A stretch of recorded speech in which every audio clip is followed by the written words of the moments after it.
Olá, sejam bem-vindos a mais um Conexão Mercados aqui no canal da BMC. Eu sou Marco Prado. Hoje, mas como sempre, a gente sempre traz amigo aqui, né? Hoje eu tenho o analista. Fala, Marco. Até instalou. Tudo bem? Bate firme. Mário Goulart, diretamente de Florianópolis hoje com a gente. Calma que o Mário vai se apresentar também. O Mário Goulart é um amigo de mercado, já que sempre participa aqui nas programações da BMC. Então, para você, telespectador da casa, com certeza é familiar o rosto. É aquele cara que sempre entra remoto, porque tá de longe, né? E cada hora num lugar. Ou tá no Chile, ou tá viajando, Curitiba, geralmente é de Floripa, né? Onde o Mário reside. E hoje aí o Mário veio passear por São Paulo e eu já fisguei o Mário para falar de mercado, para bater um papo descontraído. Então, a companhia, a partir dos próximos minutos, teremos companhia de Mário Goulart. Mário. Obrigado, Marco, pelo convite. Boa noite para vocês. É um prazer estar aqui nesse... Dependendo da hora que está sendo passado, né? Pode ser bom dia, boa tarde. Bom dia, boa tarde, boa noite. Geral, né? Um salve geral. Como é que é aquele bom dia para quem é de bom dia, boa tarde para quem é de boa tarde, boa noite para quem é de boa noite? Mas é um prazer estar aqui, né? Para bater esse papo. Eu sou um paulistano arrependido, né? Como vários, e acabei indo morar em Florianópolis. Florianópolis é um lugar que eu acho que desde a primeira vez que eu estive lá com 9 anos de idade, eu falei, um dia eu vou morar aqui, um dia eu consegui. É um lugar que é bem agradável. Muito, inclusive fazer um jabazão aí que não tem problema aqui, tem um restaurante que foi muito tempo atrás, chamava Ponta das Caranhas, existe ainda? Existe ainda, fica na Lagoa, ele é muito gostoso, ele fica num lugar lindo. Eu não vou dizer que é o restaurante mais bonito de Florianópolis, eu tenho um outro jabá. Eu tenho alguns jabás para fazer aqui. Como é que senão os caras vão achar que está sendo patrocinado e não é verdade. Não está falando só de localização. Seguinte, Mário, muito importante, hoje um dia muito movimentado, o telespectador que vai estar assistindo o programa, nós tivemos agora, recentemente, decisão do Banco Central Brasileiro sobre o Copom, sobre os juros. E aí, eu vou começar o programa assim, porque como a gente, né, não sabe o dia que a pessoa está assistindo isso, que está no YouTube, o cara vai ver daqui a um ano, né? Então a gente vai trazer o momento atual, o cenário atual de como acordou esse mercado financeiro. Ontem a gente teve uma decisão do Banco Central Brasileiro, onde estava numa dúvida do corte se seria 0,25% ou 0,5%. Eu confesso que eu esperava 0,5%, até mesmo pelos discursos anteriores que o Banco Central vinha direcionando.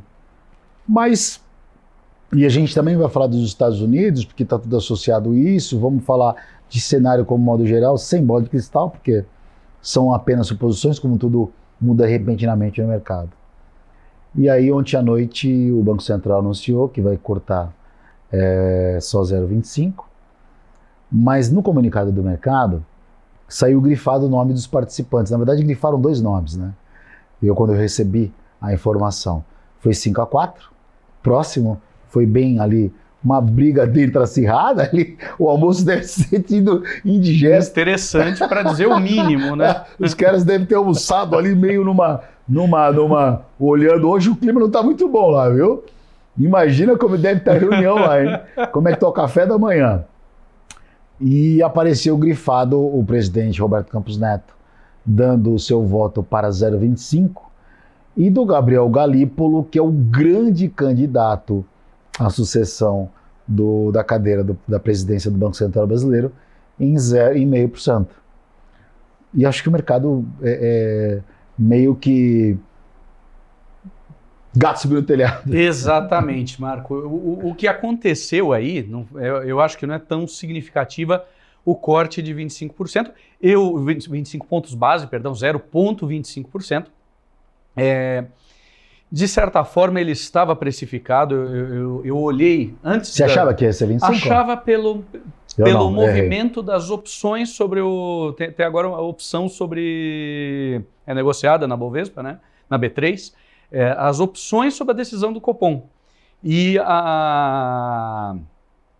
estava muito precificado pelas opções o 25 pontos base. A gente tem que entender o contexto disso aí, porque é uma mudança de paradigma que vem acontecendo. nós tivemos ali desde os 13,75 cortes graduais de 50 pontos base, e na última reunião do Copom, antes dessa de ontem, nós já tivemos uma mudança, e é por isso que os comunicados são interessantes de serem lidos, e eles têm que ser lidos com atenção, porque nos comunicados anteriores o Copom se comprometia, caso as condições continuassem favoráveis, com cortes de 50 pontos base nas próximas reuniões. Na última reunião, já veio corte de 50 pontos base na próxima reunião, no singular. Então, esse foi um primeiro indício ali. Só um S. Só um S. Um S já mudou tudo. Só o plural já mudou bastante, isso já causou bastante agito de mercado com essa mudança de postura.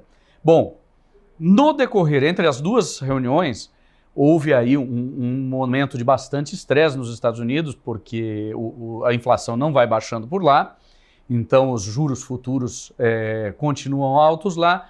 A perspectiva de um corte de 25 pontos base nos Estados Unidos, que era primeiro para março, depois para maio, depois para junho, depois para julho, agora ela está em setembro, e alguns já dizendo que novembro, se é que vai ter.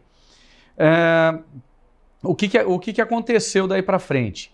O Roberto Campos Neto já começou a dar algumas mensagens. Olha, talvez não dê para ter um corte tão profundo, a situação lá fora piorou, existe a gente não acompanhar o que acontece lá causa disparada do dólar face ao real, e nós tivemos aí o real chegando o dólar chegando a R$ 5,30, né? E ficou esse ambiente já meio dúbio, tanto que o pessoal começou a discutir, vai ser 25, vai ser 50. Mas, conhecendo um pouco a cabeça do Roberto Campos Neto, eu achei que ele decidiu pela prudência. Legal, fechou os 25. O grande problema, e o que está assustando o mercado hoje, é justamente a questão de que sucessor, o Copom ficou dividido em 5 contra 4. E os 5 que votaram a favor do corte de 50 pontos base, de 25, são todos indicados pelo governo anterior e estão saindo. E os 4 que ficam para a próxima decidiram pelos 50. Entre eles, o virtual sucessor, que é o Gabriel Galípolo, né, que eu acho que 98% das apostas hoje são de que ele será o próximo presidente do Banco Central. Mas aí eu vou falar uma coisa, Mário, é difícil, né, a gente ficar batendo no peito ou afirmando qualquer tipo de coisa. Acho muito vago. Mas para mim não é uma surpresa o fato de que a própria introdução hoje do ministro da Fazenda, do Fernando Haddad, que tá ok, quero fazer críticas ao Fernando Haddad, que tem feito um bom trabalho, eu sempre friso aqui no programa, mas que é o jeito do partido hoje dos trabalhadores, que é o que pilota o Brasil, perdão, é o jeito do modus operandi. A gente viu isso na Petrobras, a gente está vendo isso na própria Tentando na Canavale, a gente está vendo como ele conduz... Eletrobras, onde tentou retroagir na privatização, né? Então o mercado devia bater o pé e ser mais firme quando os próprios hoje, as pessoas de pontas do mercado financeiro, que quando estavam na própria eleição, que foram pró-presidente Lula, sabendo que não tinham uma equipe econômica. E que o Galípolo não é um cara ruim, não, tá? Não, ele é bom. Ele tem uma carreira acadêmica muito extremamente sólida. Eu conheço pessoalmente. Não dá pra falar que um cara tá sentado lá é ruim. Ele é extremamente inteligente, ele é sólido, só que a orientação ideológico-econômica dele é mais keynesiana, é um pouco mais intervencionista. A gente tem que lembrar que o Galípolo é coautor de livros com o Luiz Gonzaga Beluso, aquele cara que foi inclusive presidente do Palmeiras, né? Botando um pouco de futebol na conversa. Parece que de lembrança não muito positiva aí para a torcida alviverde, né? Mas o Beluso, ele é um cara profundamente heterodoxo. E o Galípolo, ele tem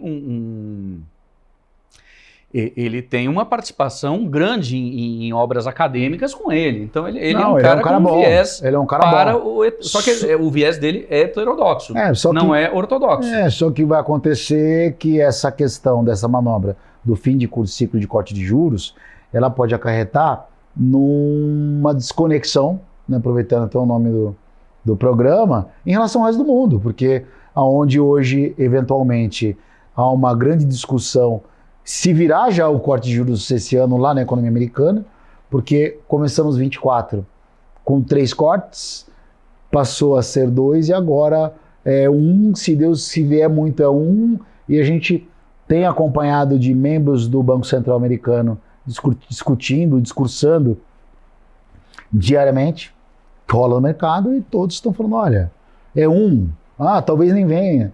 E aí, como é que o mundo inteiro vai estar fazendo ou indo para o movimento de não cortar os juros, e a nossa capacidade fiscal, que a gente tem capacidade para fazer tudo esse movimento de corte, né?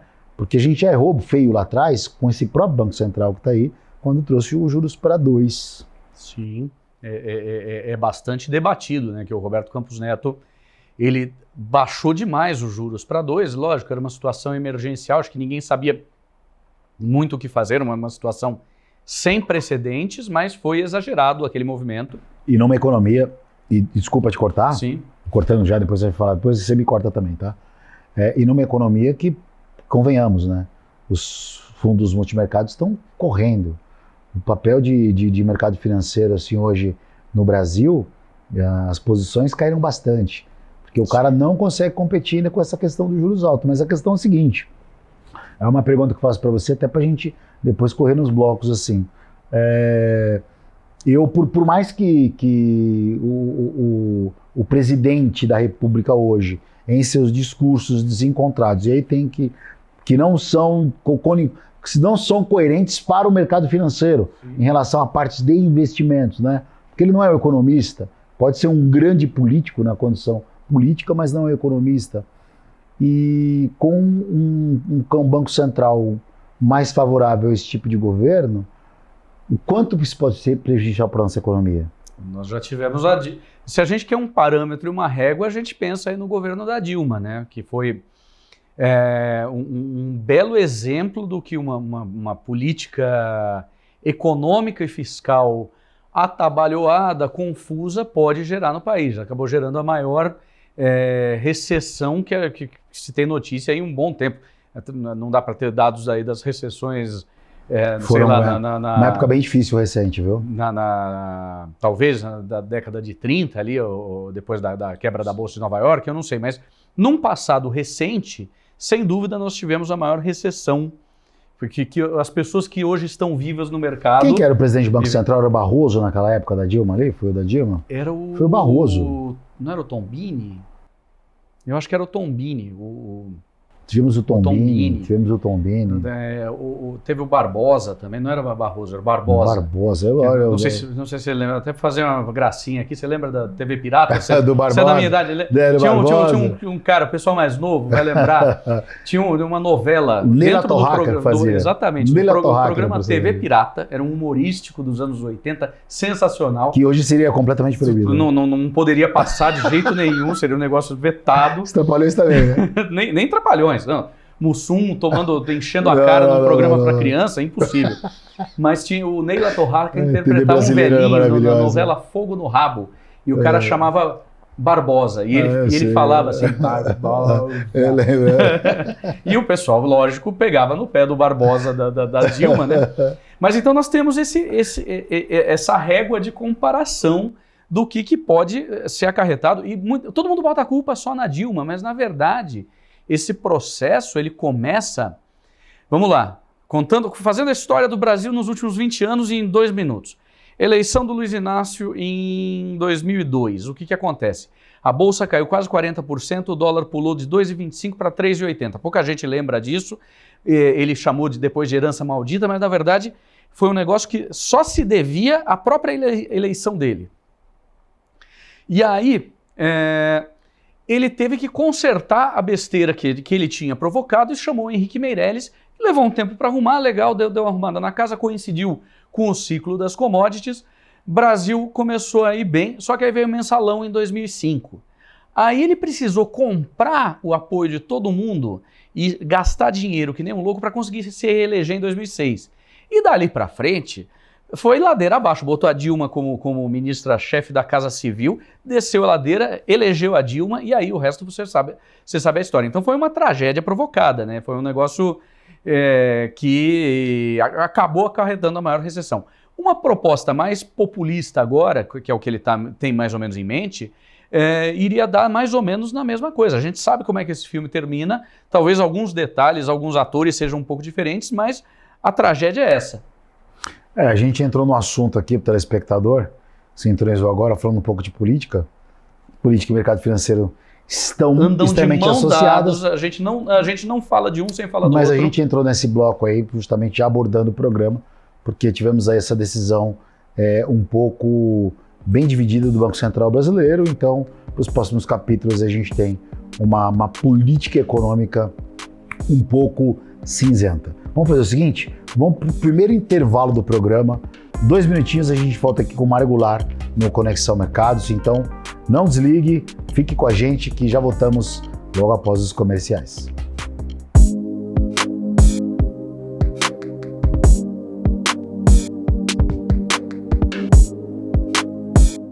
Muito bem, estamos de volta no Conexão Mercados, hoje eu estou conversando com o Mário Goulart, que tem um canal chamado O Analisto.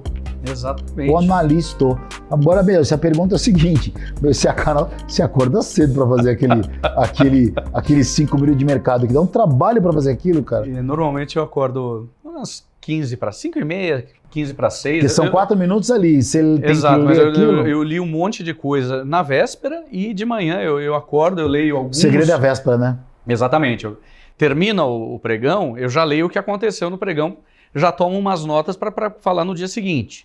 E aí eu acordo, leio o que vai acontecer, vejo os principais dados, aí com o celular na mão ali eu passo como é que estão os índices naquele momento, às vezes a coisa muda, então eu pego as bolsas americanas, como é que está abrindo o futuro, as bolsas europeias como é que estão, os mercados asiáticos fecharam, petróleo, às vezes eu falo de ouro, DXY, como é que fechou o câmbio do dia anterior. É muita coisa, né? É bastante coisa. Mas é uma dinâmica que eu já mais ou menos peguei. De vez em quando eu falo uma besteira, às vezes eu esqueço alguma coisa, coloco alguma... Já aconteceu de falar, puxa, amanhã hoje vai sair um resultado e não era. E não era, às vezes acontece. Claro. Mas de um modo geral, eu acho que eu dominei mais ou menos a dinâmica desse negócio. Acho que como qualquer profissão na vida, né? O hábito. Exatamente. Hoje você tem uma ferramenta... E hoje, que é super acessível, as ferramentas são gratuitas, você tem uma porrada de ferramenta hoje. Vai antigamente, que você só tinha poucas ferramentas e eram extremamente caras para você contratar. Sim, não, o pessoal acompanhava as coisas pelo jornal, né? Você lembra? O investidor, pessoa física, ele comprava a ação como é que chama? Sharp, PN, Bardella, Aços Vilares, e olhava pelo jornal como é que estava. Mário, você sabe como é que era a gente via a cotação antigamente, há muito tempo que eu digo, é muito tempo sim, há 30 anos atrás, na bolsa que fica na Antônio Prado ali, na Praça Antônio Prado do centro de São Paulo, existia uma gráfica que funcionava dentro da bolsa. Era uma gráfica, e aí chamava BD, Boletim Diário.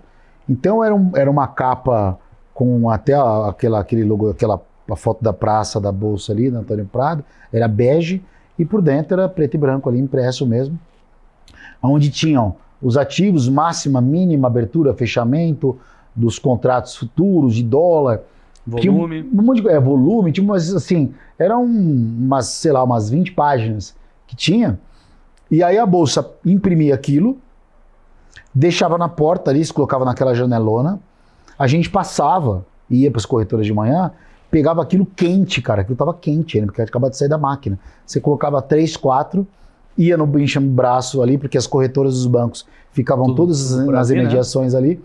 No caso, a corretora que eu comecei a trabalhar ficava na Miguel Couto, uma ladeirinha que tem ali, que inclusive tem um restaurante chamado Dá Licença, restaurante. que era tão apertado que você dá licença, era da licença. E aí você chegava de manhã, pegava 4 revistinhas, aquela boletim diário, e saía colocando na mesa dos diretores ali, e o cara tinha aquela informação. Então o cara abria, chegava de manhã, 8 horas da manhã, era o acesso que ele tinha. Raras exceções de caras que tinham contato lá fora, porque o inglês era uma língua muito pouco explorada, poucas pessoas falavam inglês, não adiantava nada você ter uma conexão lá com Nova York, você não fala inglês, né? E os mercados também, eles eram muito restritos. Com a Guerra do Golfo, que o mundo começou a ficar mais conectado, que aí as pessoas começaram a ter a preocupação do que está acontecendo no exterior. Então, assim, o mercado era pequeno, a nossa bolsa sempre foi pequena, ainda é muito pequena a bolsa brasileira, não representa nada em relação ao mundo, né? A gente sabe disso, mas você vê essas informações, né? Estão trazendo para você uma ótica do passado, que hoje você faz da sua casa não em 20 minutos, mas você traduz para um cara um resumo de mercado que vai acontecer em 4 minutos, cara. Agora a pergunta que eu te faço em relação a isso. Você tem um canal analista, e você tem zilhões de canais falando de mercado financeiro. Como é que o cara, hoje, se você fosse um cara chegando no mercado hoje, né, telespectador, como filtrar isso? Qual a qualidade da informação? Como você pega? Qual é uma informação boa? Qual é uma informação ruim? Uma pergunta difícil. Mas imagina você está chegando agora. O que eu acho que o investidor mais recente quer? Ele quer talvez um pouquinho de informação do contexto. Por que essas coisas estão acontecendo? Então, nem sempre a gente consegue, mas eu tento passar um pouco do porquê que a bolsa caiu, por que ela subiu, por que subiu porque a ação da Petrobras subiu, porque o Brent subiu, caiu porque a ação estrutura. Exatamente, a estrutura. Nós estamos tendo aí um problema no Oriente Médio que está pressionando o preço do barril de petróleo, e então a Petrobras subiu e a Bolsa Brasileira foi junto. Caiu aqui no Brasil porque o ambiente lá fora piorou. Por que piorou?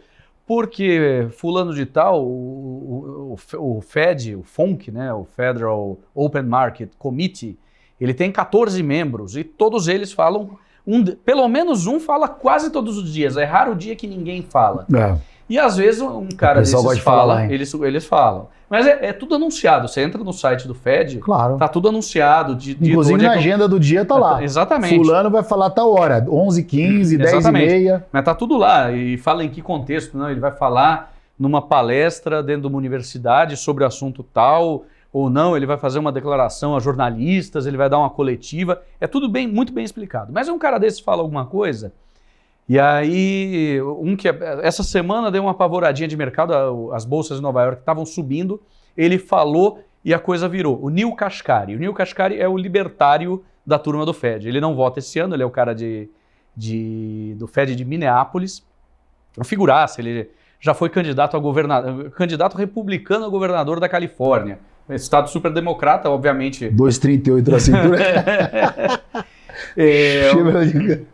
Eu acho que ele não é muito da arma, ele é mais da linha libertária, né? Ele também acho que causa um certo desconforto naquele republicano texano mais tradicional. Texano, né? É um pouco diferente. Corando o queixo na coronha do Dharma. Ele é bem libertário e ele deu alguma declaração lá falando que, na opinião dele, como a inflação não está controlada, tinha que subir juro, não tem que falar em baixar juro, não. Tinha que dar uma subidinha de 25 pontos básicos. Só que ele não vota esse ano. Esses caras, eles votam rotativamente, né? Cada sucursal, ela tem, acho que ela faz um ano, depois fica 2 anos sem votar. Chicago e Cleveland revezam. A única que vota todo ano é a de Nova York, que o presidente do Fed de Nova York é o maior centro financeiro, então ele tem assento permanente, não só tem assento permanente, como ele é vice-presidente do FONC, do comitê. Então, o que acontece? Eu tento passar pro meu ouvinte a ideia dele entender um pouquinho por que aquilo está acontecendo em 4 minutos. Nem sempre acho que a gente consegue, mas essa é a minha, vamos dizer assim, missão, né? Mas você acha que o cara quer isso? Eu acho que ele deveria, porque se ele quer investir, se ele quer entrar no negócio, ele tem que entender. Não digo adianta, o cara porque geralmente a galera não quer aprender não, cara. Não adianta você tentar ir para o mercado, você não vai ter sucesso sem algum esforço. Você pode ter sorte por um tempo, mas você pode conhecer pessoas que tiveram muita sorte e tal, mas eu não conheço ninguém que sobreviveu no mercado sem parar, gastar um tempo, estudar, aprender, entender contexto. Às vezes o cara é totalmente grafista e a premissa pura o grafista puro sangue, ele diz que ele não tem nem que ler jornal.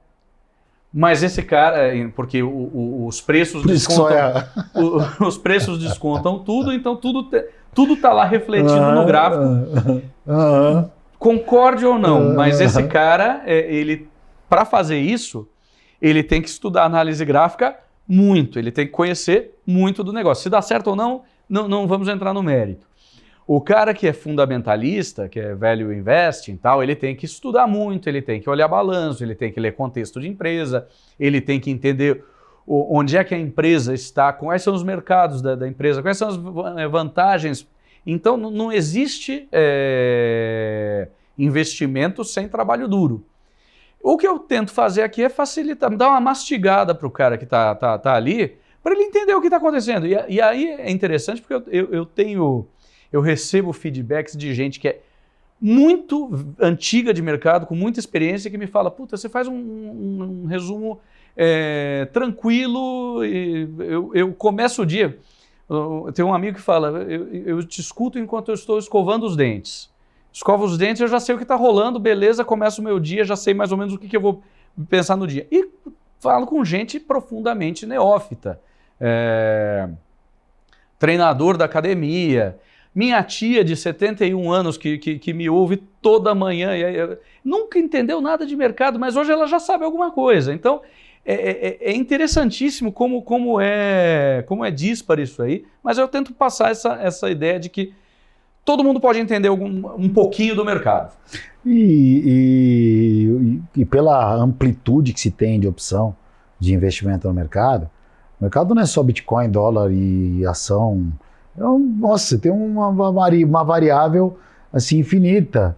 E não é possível. Todas as pessoas têm uma identidade, uma facilidade com um determinado tipo de investimento. Sem dúvida. Ela tem que saber se especializar para esse tipo de coisa. E aí quando se falou do grafista, né, que o grafista fala, olha, é só gráfico. Eu não conheço hoje um cara de mercado financeiro que atue, que ele só tem uma linha de raciocínio. O próprio grafista hoje, um cara que é grafista raiz, esse cara com certeza está lendo alguma coisa, está sabendo, está informado. Porque senão está morto, não é? É fundamental. É o conjunto da obra que faz um resultado, não é simplesmente aquela coisa específica. Esse postulado do grafista raiz de que ele não deveria ler notícia é o postulado, mas quem em sã consciência vai olhar hoje, né, Banco do Brasil despencando e não querer entender por que o Banco do Brasil está despencando? Lógico que o cara vai dar uma olhada, ele tem que saber o contexto. Você sabe que eu tenho os conhecidos poucos da época de mercado lá anteriormente, e os caras se especializaram em operar num formato que chama fluxo de ordem. É aquele compra e venda danado, aquele pisca-pisca, e os caras eles têm uma capacidade de entender e de tomar uma reação de acordo com o que está acontecendo. Então, sei lá, se o determinado corretor, um determinado banco começa a comprar em quantidade de contratos, o cara compra, ele compra junto, mas assim, eles são muito rápidos.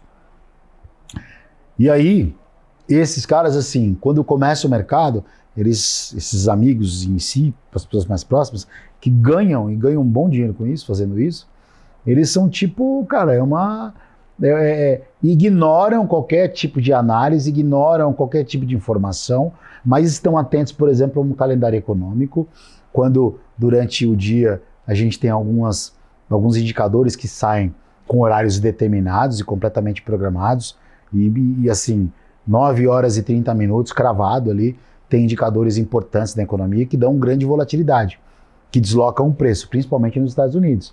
Então eles sabem que naquele horário vai sair alguma coisa, mas então vamos ficar quietos, zerado, esperar passar esse movimento e acompanhar esse fluxo de acordo quando sair o resultado. Mas na hora que sair o resultado em si, não fazemos nada porque eu sei que o mercado vai movimentar.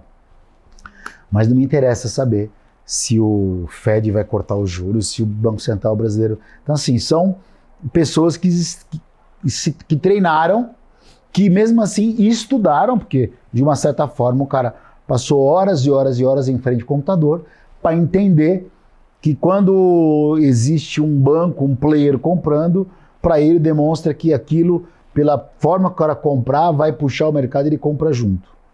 E detalhe, isso são para vários ativos, tá? Então, tem um cara que faz isso olhando o dólar, tem um cara que faz isso operando o índice futuro, o índice Bovespa, tem um cara que faz isso olhando ação. Commodity. Então, para ver a amplitude que tem no mercado financeiro, né? E eu acho que talvez é aí que torna uma coisa tão exposta, porque toda hora é uma pessoa nova falando que tem uma fórmula maravilhosa e uma fórmula mágica. Não existe a fórmula mágica. Existem algumas formas de você conseguir resultados consistentes. É estudando muito. Não tem jeito. Eu acho que é o cara lá que sentou e criou sua metodologia, ele conseguiu fazer a sua leitura do mercado, de como funcionam as ordens. Mas ficou horas e horas ali com o bumbum na cadeira. Ele gastou tempo. Não existe... Eu tô velho demais para acreditar que existe sorte no mercado, tá? Eu acho que é trabalho duro e muitas vezes o trabalho duro não se paga, não acerta, né? E gente experiente erra também, não tem esse negócio de acertar o tempo todo. Várias vezes você vai errar, mas eu acho que aprendendo com os erros e persistindo e sabendo a medida do que fazer, não operando alavancado. Tem um monte de gente que fala, puxa, eu fui comecei mexer com bolsa tal, porque ouvi não sei quem falando, o influencer tal falando da ação tal, ganhei uma graninha no começo, aí comecei a operar alavancado e quebrei miseravelmente, né? Infelizmente essas coisas acontecem, então eu acho que você tem que sempre estar do lado da prudência. Arrisca o que você pode perder, aprende o que você está fazendo, depois você começa a dar saltos. Você pode até chegar ao ponto de operar alavancado, fazer algumas coisas mais ousadas, mas você tem que conhecer o que você está fazendo, porque senão, se você for um surfista novato, você não vai chegar naquela praia de onda gigante lá em Portugal, na Nazaré, né? Nazaré. E tentar surfar aquela onda. Você vai tomar um caldo e vai morrer afogado. Vai chegar logo para Nazaré, não dá para pegar as marolinhas do Guarujá. Começa com a marolinha do Guarujá, tranquilo, faz a tua lição de casa, aprende, não para de... Cara, eu mexo com ação há quase 25 anos. Primeiro trocado que eu consegui juntar quando eu comecei a trabalhar, eu fui e comprei perguntei para um amigo meu que trabalhava, era estagiário no Citi na época. Ele falou, não, cara, faz o seguinte, compra metade de Sabesp e metade de Unipar. Sabesp e Unip 6. Cara, foi sensacional. 8 anos depois eu dei entrada no apartamento com essa graninha que ele... Mas você deixou 8 anos? Deixei 8 anos lá, quietinho, só reaplicando dividendo. Eu dei entrada no apartamento com essa graninha, tá? E eu sempre fui aprendendo um pouco, depois fui aprender, eu comprei uma edição em 2003, eu achei interessante o negócio de análise gráfica, eu tenho em casa o livro clássico, que é o do Márcio Noronha, eu tenho a edição comprada em 2003 desse livro, tá lá, ensina até gráfico, ponto e figura. Esse rapaz aí, esse senhor aí, ele teve uma época que ele estava bastante em evidência, na época da XP, nem sei se como... Não sei, por onde andas? Faz tempo que eu não vejo... Não, dele era antes da XP, ele falava, acho que tinha um blog que ele falava, né? Era um blog, era de 2003, isso faz mais de 20 anos. E aí fui aprendendo mais, aí comecei a mexer um pouco, como eu ganhei umas ações, e depois eu trabalhava numa empresa americana, onde eu tinha um direito a comprar uma parte do meu salário de ações da empresa com desconto, quando eles fizeram IPO. Então, aquilo me colocou no mercado americano, aí em um determinado momento eu saí da empresa, abri uma conta vou dizer essa porcaria que eu tô puto. Saiu da empresa, zerou a opção. Não, eu mantive tudo. Eu tenho ação dessa empresa até hoje em carteira nos Estados Unidos. E aí eu comecei a mexer também no mercado americano, comecei a me interessar por outras coisas. Em algum momento eu comecei a mexer com opções e aí fui meio que derivando para o mercado financeiro. Eu vou, na volta do intervalo, eu vou começar contando uma história de um cara que também fez um projeto, mas não deu muito certo em relação à compra de ação. Vamos fazer o seguinte, vamos para o último intervalo do Conexão Mercados. Estou conversando com o Mário Goulart, do canal O Analisto, e voltamos logo após os comerciais. Continuem com a gente.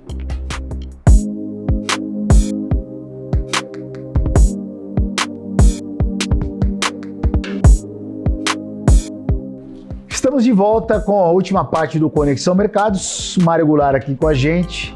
Fiquei devendo aí uma história rapidinho para você, Curtinha. Você contou uma história positiva, que comprou, deu entrada num apartamento com uma ação, indicação de um amigo seu, 8 anos após ter comprado essas ações.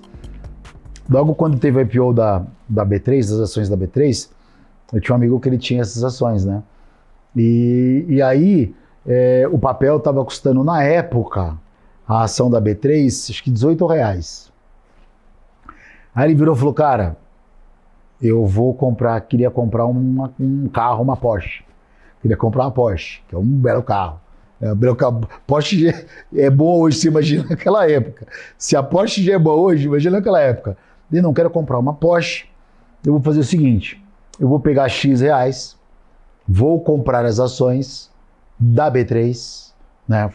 Não estou fazendo propaganda negativa da empresa. BVSP3, não era? Eu não lembro. Acho que era. Aí ele falou, cara, eu vou comprar as ações da B3 e porque eu estou olhando o papel, graficamente falando, e eu acho que o papel vai chegar nisso aqui, e com esse dinheiro que eu coloquei, eu vou comprar a Porsche que eu quero só por esse pequena bagatela de investimentos que eu estou fazendo na ação. Isso em começo de 2008. Veio o subprime, não sobrou nem o pneu, não sobrou nem o parafuso da Porsche. Nossa. Mas foi uma infelicidade, né? No subprime nada resistiu.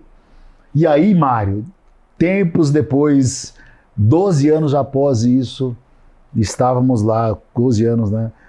A Bolsa, 100 mil pontos, um amigo muito querido do mercado, o Pablo Spire, vai Torinho, né? A Bolsa, recorde de pontuação, vai Torinho, vai Torinho. 2% a Bolsa. Todo mundo, o pessoal me ligava, cara, onde consigo, né? Tinha gente morando nos Estados Unidos que vivia de juros voltando para o Brasil, porque não conseguia mais ter a rentabilidade, que pessoas que fizeram um pé de meia, tinha uma aplicação no Brasil que sobrava de rentabilidade, gastava lá em dólar e começaram até migrando, né? Todo dia em um patamar, né? E aí o pessoal veio para a Bolsa, todo mundo babando. Aí veio pandemia. Contei essas duas histórias assim, dizendo que o mercado financeiro, da forma que você falou, que você teve 8 anos, teve paciência, acabou dando uma entrada e comprou um apartamento com uma bela, um bom investimento, não vou falar em sorte, existem uma proporção, mas muito maior, que tem experiência negativa. E aí, a pergunta é o seguinte, na sua opinião, você disse, já falou muito bem que não acredita em sorte em mercado financeiro, é a paciência, qual é a composição para que não tenha esse tipo de comportamento? Porque, cara, tem ação de bolsa que nunca mais se recuperou depois da pandemia. E muitas nunca mais vão voltar, né? A gente precisa lembrar que a Bolsa Brasileira dificilmente nessa vida voltará ao patamar em dólar, e o Bovespa em dólar dificilmente voltará ao patamar de 2008, tá? Eu acho que é paciência. Por que eu mantive essas ações? Porque aí eu fui olhar um pouco como é que era o negócio, fui olhar as finanças da empresa, fui aprender a ler balanço. Eu sou engenheiro de formação, eu não sabia ler balanço. Eu fui aprender a ler um balanço, fui aprender... É muito difícil? Não é, mas requer uma certa paciência, porque eles são longos e cheios de detalhe. O ideal é você começar a ver uma versão mais sintética, mais simplificada de um balanço, e aí começar a fazer as contas, principalmente da situação de endividamento da empresa. Como é que é a dívida da empresa? Aí tentar entender. Por exemplo, você tem as empresas de papel e celulose, sem falar aí do caso da Suzano, que caiu 12% ontem. Agora aconteceu isso. Mas por conta de uma tentativa, de uma notícia lá de uma aquisição de empresa, né? Que ficaria muito caro para o próprio empresa. Exatamente, a aquisição da International Paper. Mas as empresas de papel e celulose, elas são super endividadas. Porém, elas têm um tipo de endividamento em bens de capital que se justifica, que dentro do negócio delas funciona. Então, esse é um tipo de endividamento que é legal, o mercado aceita, você sabe que funciona assim, você não se espanta quando você olha o endividamento, você continua comprando, todo mundo gosta de empresas de papel e celulose. Você vai olhar uma varejista super endividada, puxa, peraí, vamos tomar cuidado aqui, são coisas diferentes. Então, você começa a aprender um pouco desses detalhes. Então, uma das questões é essa, justamente você ter paciência, entender onde você está pondo o seu dinheiro.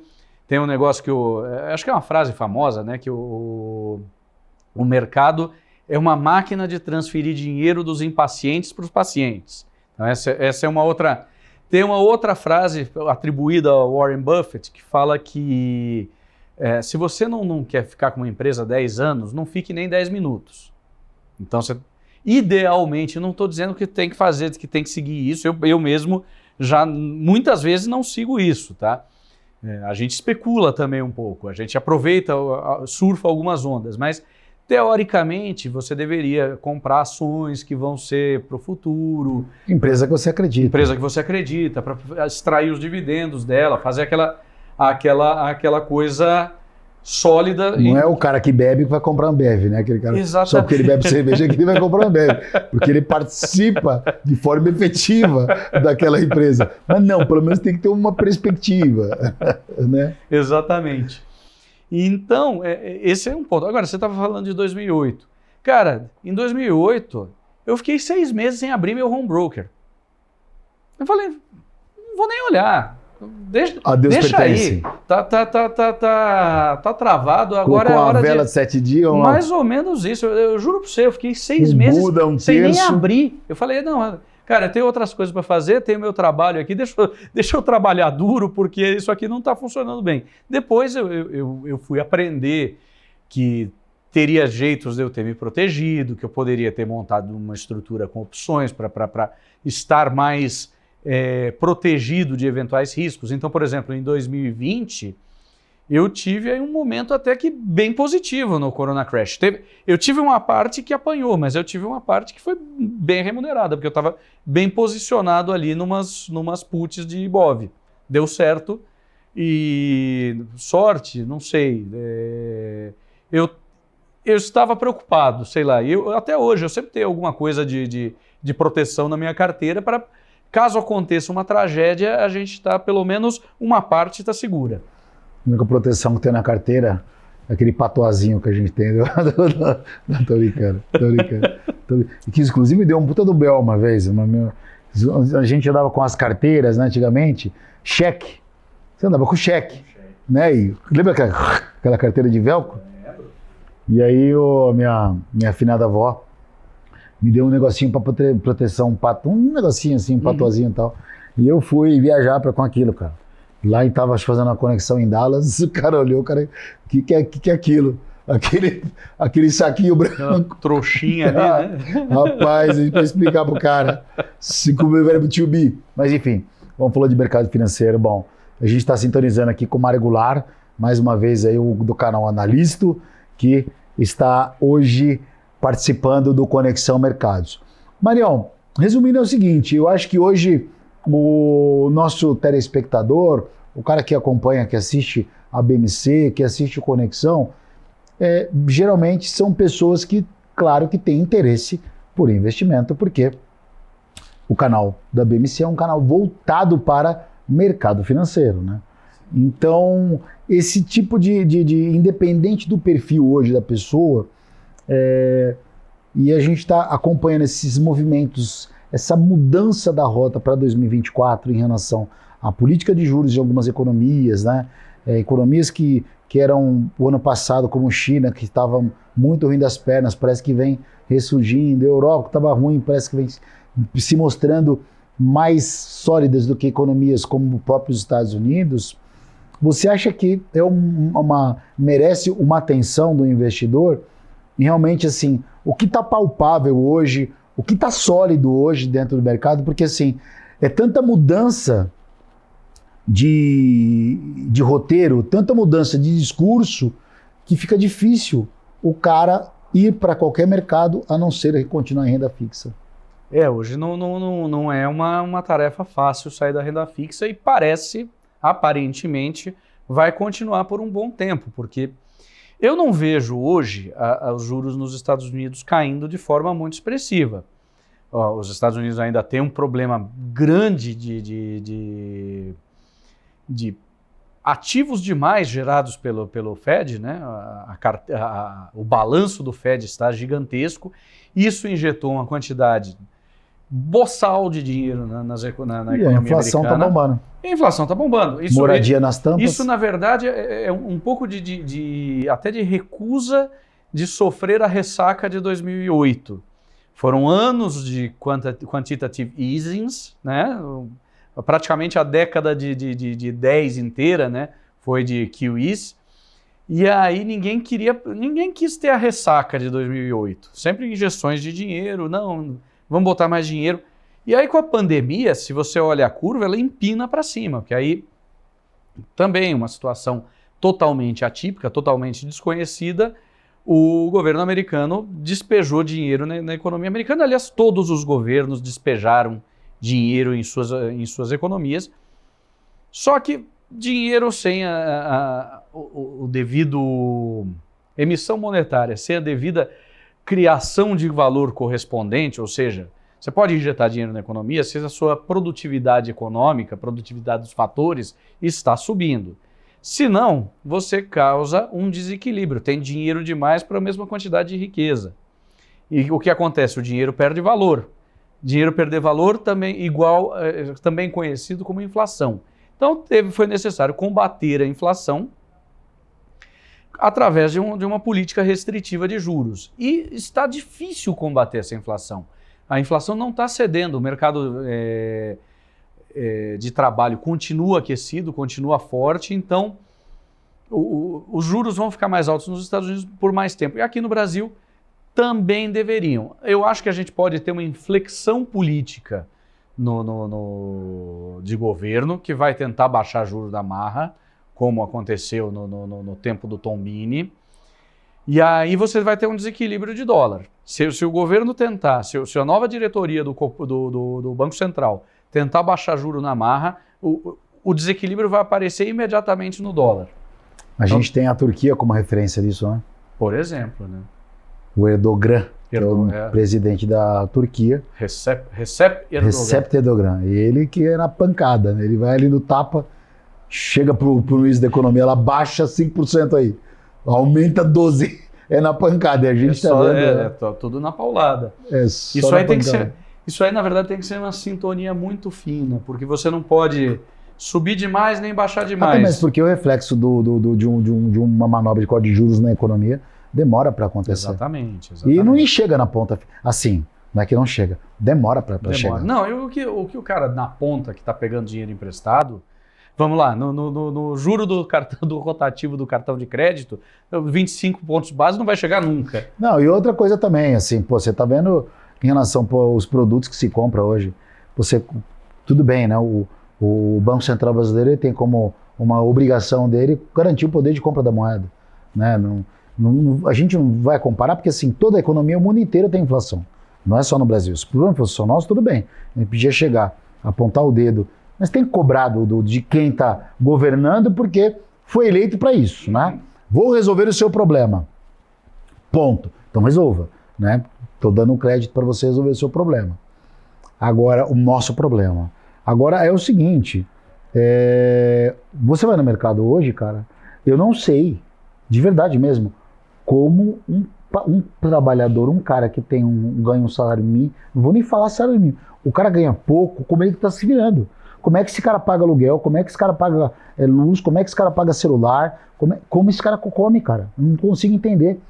Porque os preços estão absurdamente. E tivemos essa tragédia no Sul, que aconteceu agora recentemente, nesses últimos...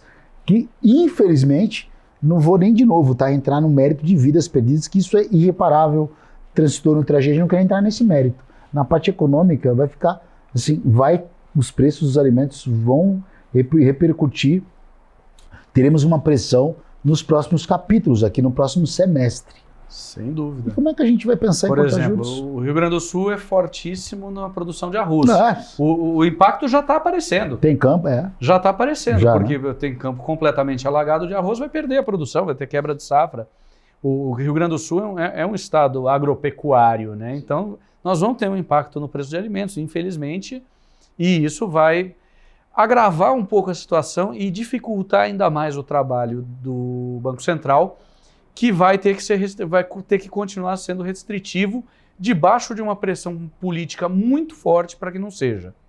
Mas vamos ver essa mensagem final que o Brasil realmente mostrou aí, que é um país muito unido e todo mundo ficou muito comovido e ajudando, solidário com essa questão do Sul. Então fica aí o nosso voto aí de força para a turma, para o pessoal do Rio Grande do Sul e nosso pensamento positivo dentro do Conexão Mercados. Sem dúvida. Mário Goulart, do Analista, se eu quiser encontrar você aí de manhã para pegar esse call que você dá, onde que eu te encontro? Você me encontra no YouTube, no canal do Analisto e no... O Analisto. O Analisto. Isso começou com uma brincadeira quando tinha Dilma, que se chamava de presidenta, eu comecei a chamar meu dentista de dentisto. E aí, quando foi começar, eu não sabia bem o que falar para abrir o cafezinho, né? Eu falei, eu lembrei também de outro ex-presidente famoso, José Sarney, que falava brasileiras e brasileiros, né? Aí eu falei, capitalistas e capitalistas, está vivo. Está vivo e... 178 bem, anos. Né? 112. Está aí nos assombrando até hoje, né?